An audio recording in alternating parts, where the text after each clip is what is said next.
Hello' বন্ধুসকল, স্বাগতম জনাইছোঁ মোৰ এটা নতুন ভিডিঅ'লৈ। আজি মই ওলাই আহিছোঁ গণেশ মন্দিৰলৈ বুলি। এতিয়া সময় পুৱা 5:30 বাজিছে। আপোনালোকে দেখিছে 5:30 বজাত ৰ'দটো কিমান টান কৰি উলিয়াইছে আজি।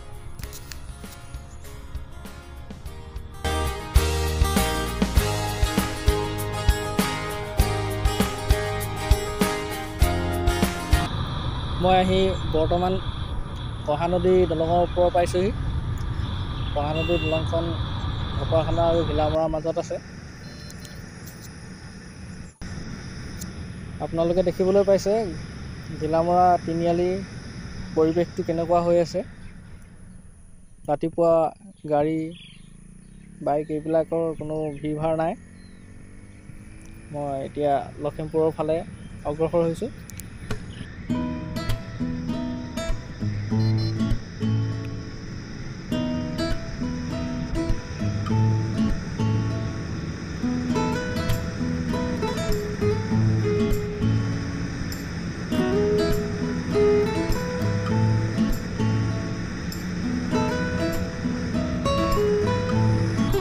মোৰ বাওঁফালে যিখন দেখিছে সেইখন শনিবৰীয়া বজাৰ।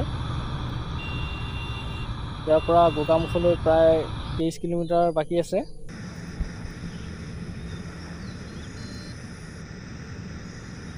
মোৰ সোঁফালে এইখন হৈছে ঘিলামৰা থানা।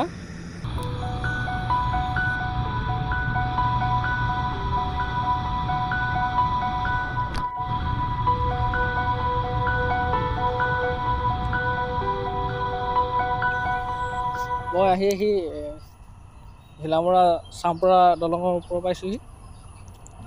নতুন দলংখনৰ সোঁফালে এইখন হৈছে পুৰণা দলং।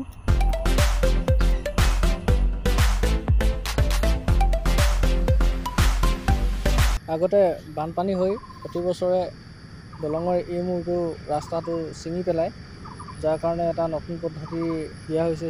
আপোনালোকে দেখিব পাইছে পানী ওপৰেদি পাৰ হৈ গৈ থাকে আৰু পানীৰ ওপৰেদি গাড়ী চলাচল কৰি থাকে।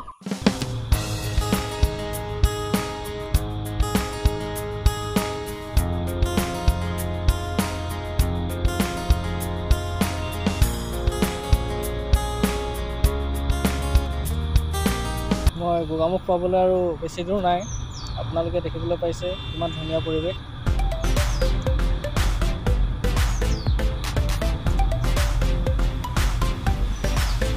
এইডোখৰতে গোগামুখৰ বজাৰ বহে শুক্ৰবাৰৰ দিনা।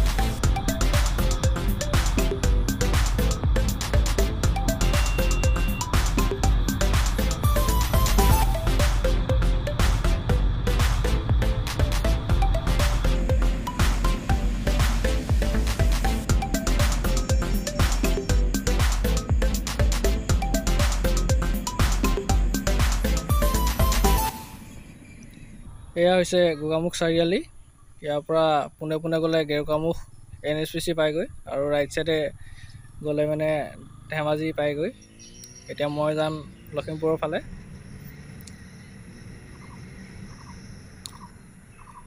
এতিয়া সময় ৰাতিপুৱা 6:30 বাজিছে। আপোনালোকে দেখিছে যে হনুমান মন্দিৰৰ গেট খোলাই নাই এতিয়ালৈকে।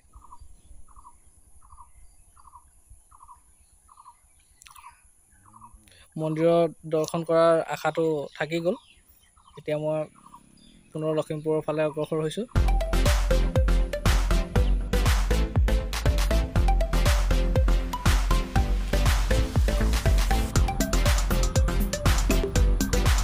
ধেমাজি জিলাক বাই বাই দি মই এতিয়া লখিমপুৰত সোমাইছোঁ।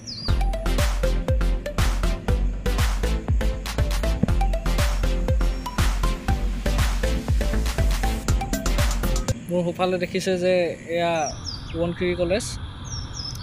সোৱণশিৰি বুলি ক'লে ৰজনীকান্ত বৰদলৈ মিৰি জীয়ৰী উপন্যাসলৈ মনত পৰে, জংকী পানেইৰ কাহিনী। আপোনালোকে দেখিছে সোৱণশিৰি নদী পাৰৰ দৃশ্য কেনেকুৱা।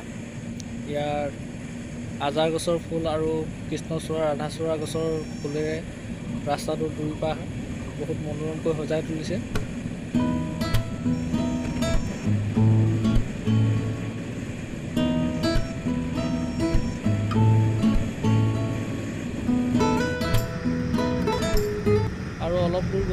পামগৈ সোৱণশিৰি নদী। সোৱণশিৰি নদীত আগতে আহোম ৰজাৰ দিনত সোণ পোৱা গৈছিলে। বৰ্তমান সোণ উলিওৱা নহয় যদিও এই নদীখনৰ পৰাই ঘৰ বনাবলৈ, ৰাস্তা বনাবলৈ বালি আৰু শিল পৰ্যাপ্ত পৰিমাণে নিয়া হয়। আপোনালোকে ইয়াৰ কিছু দৃশ্যাংশ উপভোগ কৰক।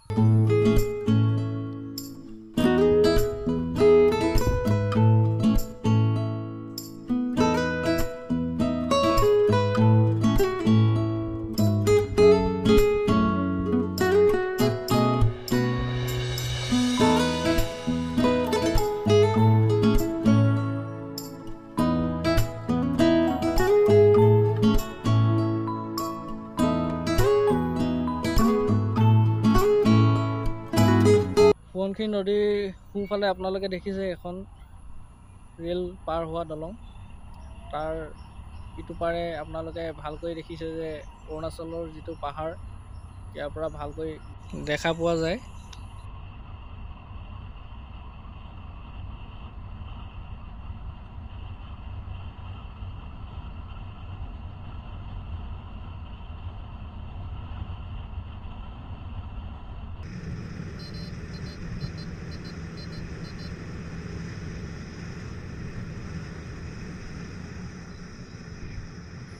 সোৱণশিৰি নদী পাৰ হৈ আপোনালোকৰ দৃষ্টিগোচৰ হৈছে চাগৈ ইমান ধুনীয়া পৰিৱেশ। ৰাস্তাৰ কাষে কাষে আপোনালোকৰ দৃষ্টিগোচৰ হ'ব বহুতো ৰেষ্টুৰেণ্ট আছে, যিবিলাকত আপোনালোক সোমাব পাৰে। এয়া হৈছে সোৱণশিৰি পুলিচ থানা আৰু এইটো পুলিচ চেকপোষ্ট।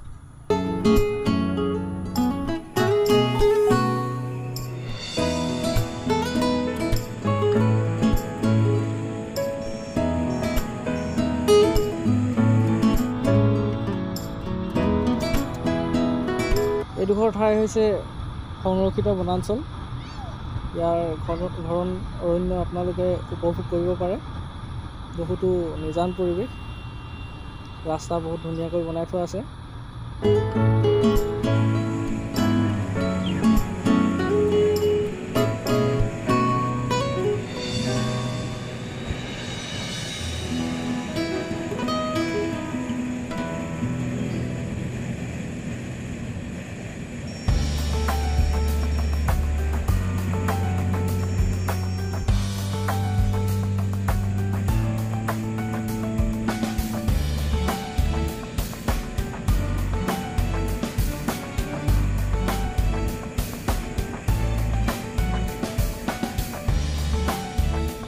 মই বৰ্তমান আহি পদুমণি থান পাবলৈ হৈছেহি।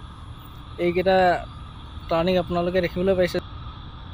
ইয়াত বহুতো এক্সিডেণ্ট হয়, সেইকাৰণে এইডোখৰ যাওঁতে সদায় সাৱধানকৈ যাব। ৰাস্তাৰ মাজত গৰু ছাগলী এইবিলাক শুই থাকে। তাৰ ওপৰঞ্চি ৰাস্তাৰ যিটো টাৰ্ণিং বহুত বেছিকৈ দিয়া আছে।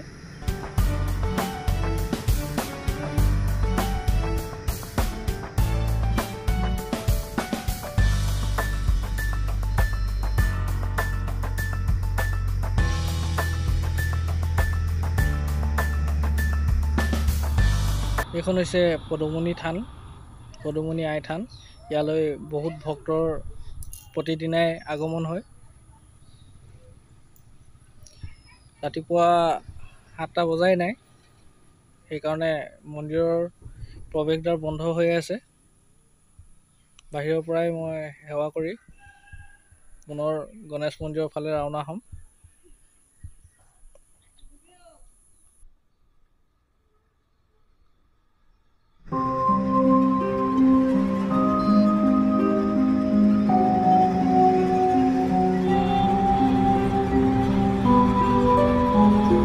এয়া হৈছে বগী নদী।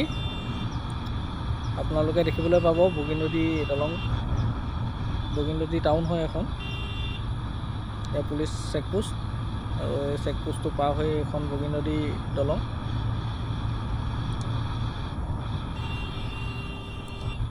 ইয়াৰ পৰা যদি সোঁফালে ৰাস্তাটো যদি সোমাই দিয়ে তেনেহ'লে বগী নদী চইল পায়গৈ, যিখন নেকি বহুত ধুনীয়া ঠাই। মানুহে পিকনিক খাবৰ কাৰণে তালৈ যায়।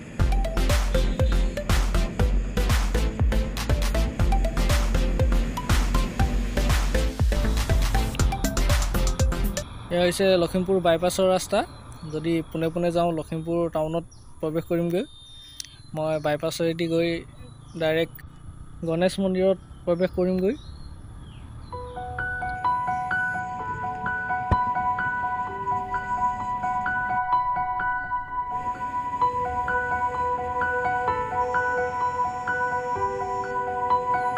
লখিমপুৰ বাইপাছ ৰাস্তাটোত বহুত এক্সিডেণ্ট হয়, সেইকাৰণে ইয়াত লাহেকৈ চলাব, বাইক গাড়ী যিয়ে নহওক লাগে। এয়া দেখিছে জুবিন গাৰ্গক অংকন কৰি ৰখা হৈছে। নৱপ্ৰজন্মৰ হাৰ্ট থ্ৰ' বুলি কোৱা হয় জুবিন গাৰ্গক। এই ফটোকপিৰ লগত নিজকে ফটো মাৰিবৰ কাৰণে বহুত ল'ৰা আহে ইয়ালৈ ফটো মাৰিবৰ কাৰণে। আৰু এয়া মহাকালৰ অংকন কৰি ৰখা হৈছে। ওপৰতে এইটো ট্ৰেইন পাৰ হ'বৰ কাৰণে অভাৰব্ৰিজ।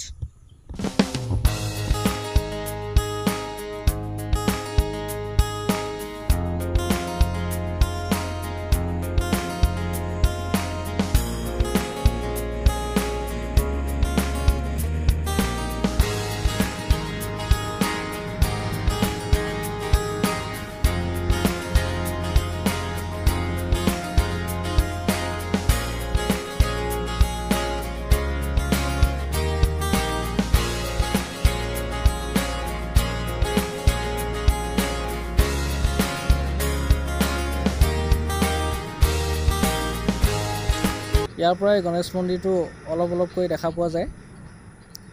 লখিমপুৰৰ এই বাইপাছটো শেষ কৰিয়ে বাওঁফালেদি লখিমপুৰ টাউনৰ ফালে অলপ দূৰ গৈয়ে গণেশ মন্দিৰটো পায়গৈ।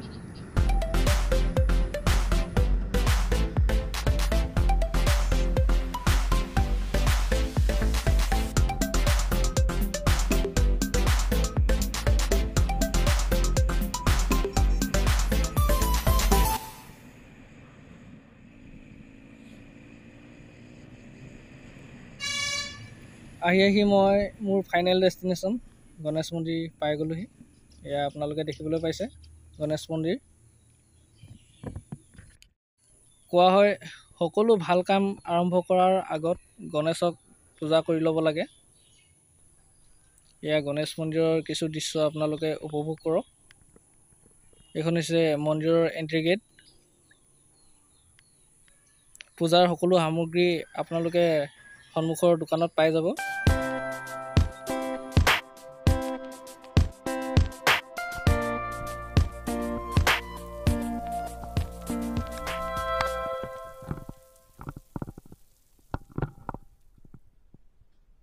এইখন দেখিবলৈ পাইছে বিশালকায় শৰাই। মন্দিৰৰ চৌপাশটো পাৰ্কৰ দৰে সজাই ৰখা হৈছে। মাজত এয়া সৰুকৈ এটা পুখুৰী ৰূপ দি পানী আৰু ইয়াত মাছ জীয়াই ৰখা হৈছে।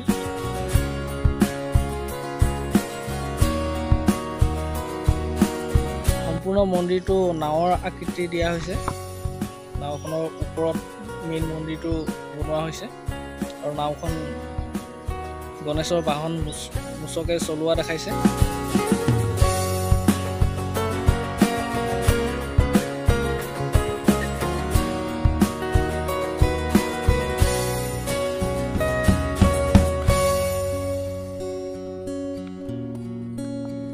মন্দিৰত প্ৰৱেশ কৰিবৰ কাৰণে বাহিৰত হাত ভৰি ধুবৰ কাৰণে সুবিধা দিয়া হৈছে। ময়ো হাত ভৰি ধুই মন্দিৰত প্ৰৱেশ কৰোঁ। এয়া মন্দিৰলৈ উঠি যোৱাৰ দুটা চিৰি।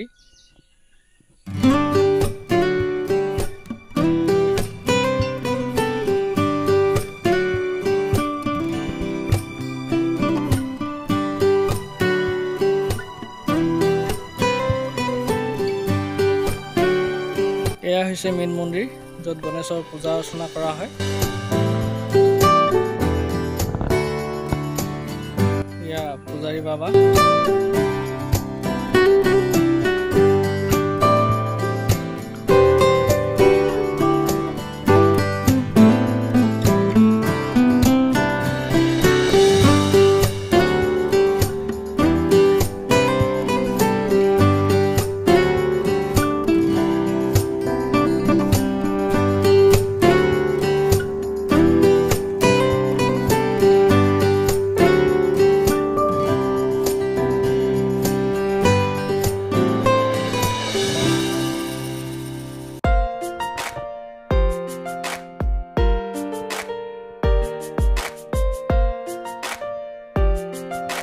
ওপৰৰ পৰা মন্দিৰটোৰ ভিউ কেনেকুৱা আপোনালোকে চাওক। লখিমপুৰ টাউনৰ পৰা নিচেই কাষতে আছে এই মন্দিৰটো। যদি লখিমপুৰলৈ আহে তেনেহ'লে মন্দিৰটোৰ দৰ্শন কৰিবলৈ নাপাহৰিব।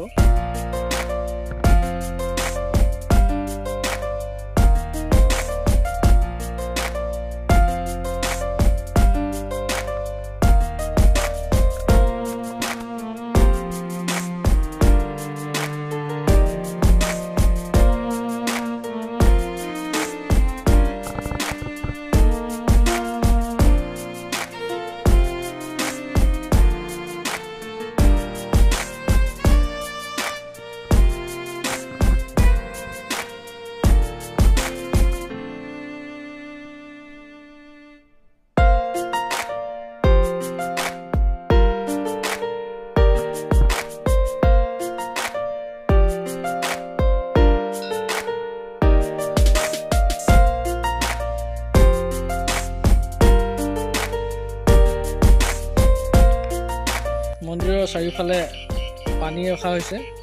দেখুওৱা গৈছে যে নাও এখন পানীত চলি আছে। ইয়াৰ যি আৰ্কিটেক্সাৰ বহুত ধুনীয়াকৈ সজাই ৰাখিছে। ওপৰৰ পৰা দেখা পাইছে যে গণেশৰ বাহন যি নেকি নাও কথা মাৰি থকা দেখুওৱা গৈছে। ভিডিঅ'টো যদি ভাল লাগিলে লাইক আৰু ছাবস্ক্ৰাইব কৰিব। আগলৈ এনেকুৱা ভিডিঅ' আপোনালোকে পাই থাকিব। ধন্যবাদ।